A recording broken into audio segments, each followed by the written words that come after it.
I think there is something about having an improv mindset. We teach this. I mean, they teach us at On Your Feet, which is the Okay. organization that I help run that uses improv off the stage. And it's this whole idea that what does it mean to go through life with an improv mindset? You notice more out there, you let go of what you thought would happen, and you use what shows up. So we've got this tenet, which is let go, notice more, use everything.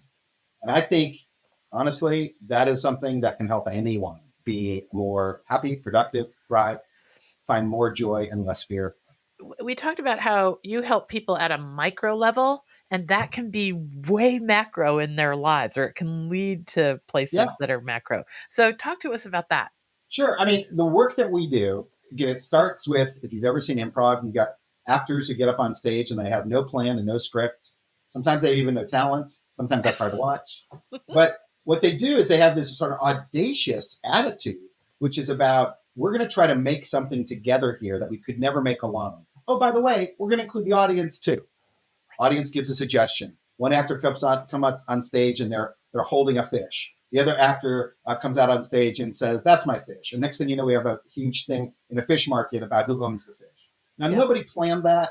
Nobody wrote it. It emerges. And it's a co-creative experience. And it happens because of behavior.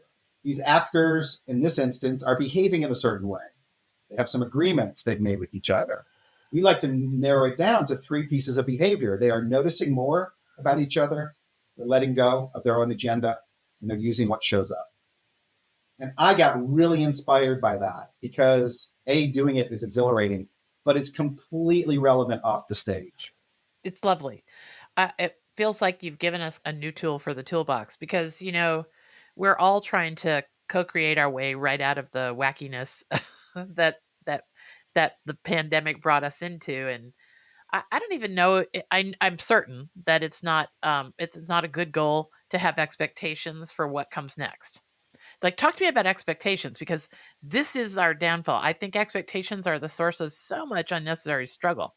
Oh, it can be. I mean, I don't know how deep we want to go. I was just telling you that I spent 5 days with my son at a mindfulness retreat with Eckhart Tolle, of all people. Mm-hmm.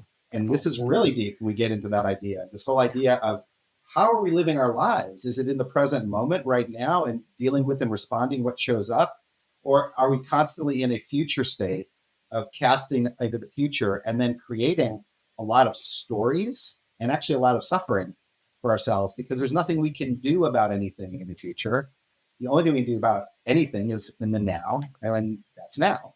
Right. So this whole idea of expectation, I think, I think there's a lot to be said here.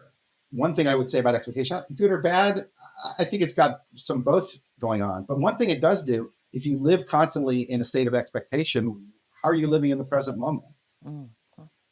Tolle says the only thing that's real is what's happening right now. Everything else is a mind construct.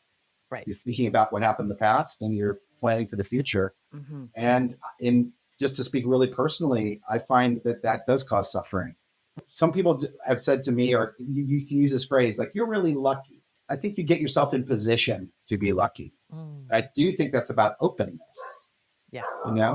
Yes. I think that's about, am I going to try to stay safe?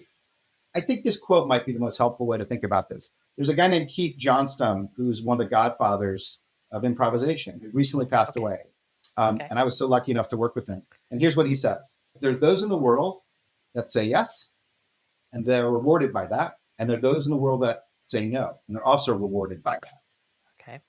So the rewarded by the yes people are rewarded by adventure. And the no people are rewarded by safety. Okay. So if you want to have more serendipity show up, that's an adventure.